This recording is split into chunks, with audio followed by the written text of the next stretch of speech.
What is up, you guys? So this video in particular is for my friend Ricardo. Well, really it's for everybody, but I'm answering the question by my friend Ricardo.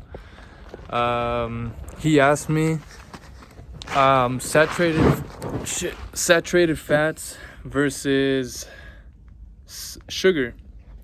And so saturated fat versus sugar. I would first have to say that I personally don't believe that either one is worse or better than the other.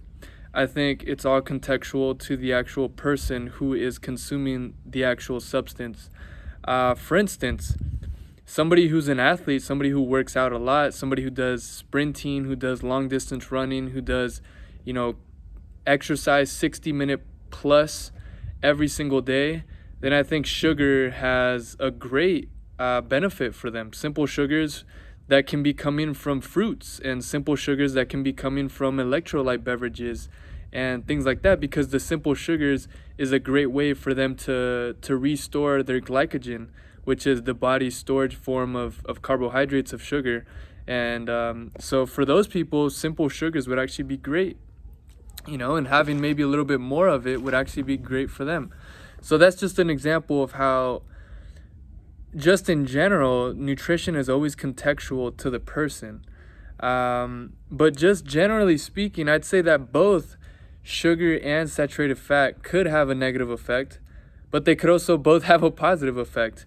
But yes, in America, I would say that simple sugars and saturated fats are both things that, on average, Americans probably consume more than what they need. And anything that's in excess is going to throw your body out of balance, and it's going to make your body have to work harder, and it's likely that you can develop illnesses and diseases and be overweight and be obese and have high blood pressure and have all these different types of things. It's just being out of balance, being out of equilibrium. That's always going to be the problem. But inherently, sugars and saturated fats are not bad.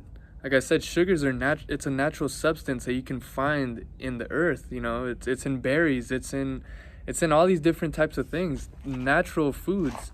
And when we refine these products, when we take a fruit and we've taken away all the fiber, and when we've taken away a lot of the substance, and we refine it to where it's just very much just sugar, then of course that's going to have a different effect on the body than the fruit in its whole form would actually have. You're going to have less nutrients, you're going to have less diversity, but nonetheless it's just sugar. It's not a human with a weapon that's going to come and hit you.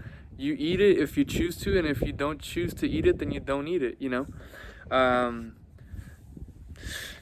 But saturated fat, so let me go on a little further with sugars.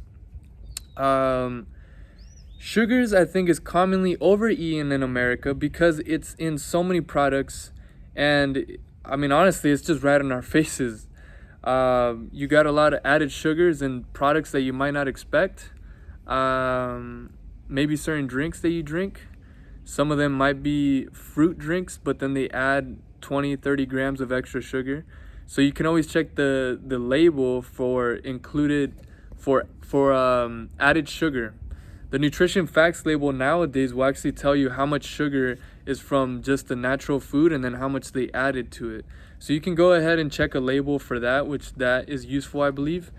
And then just be mindful, I think. Just be mindful of the kind of foods that you eat and how does it make you feel. I mean, realistically speaking, just by the taste of the food, you should know if it has a lot of sugar.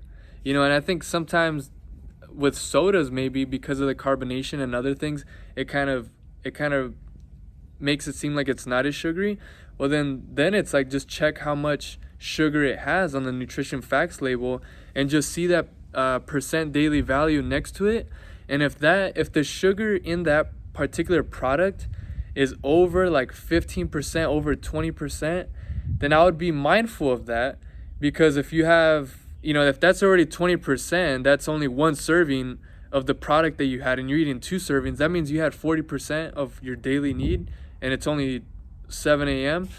So you can be mindful of those types of things. And the same thing would go for saturated fat. When you're eating Animal products in particular, I would say that's when you have to be really mindful about saturated fat, but also even plant-based products. Saturated fat, you could find it anywhere. Um, so my big thing with sugars versus saturated fat, I would say they're both just what they are. I wouldn't say one is worse than the other. I wouldn't say one is healthier than the other. It's all contextual, and realistically, both these things usually are associated with other things. Saturated fat is usually a part of red meat. Red meat has a lot more than just the saturated fat. It has a lot of minerals, it has protein, it has, an abundance of things. So I think it's always going to come down to what do you need for your nutrition? What's your activity level? What's your current circumstances? Do you have an illness? Do you have a disease? And then all those different variables will then accumulate to then your answer, what you need and what you might having an excess amount of, or maybe you're not having enough of. So that's my answer with regard to that. Just be mindful. It's all contextual. Nothing's inherently bad or good. So I wouldn't make a negative relationship with it. I'd just treat it for what it is, and just take care of yourself.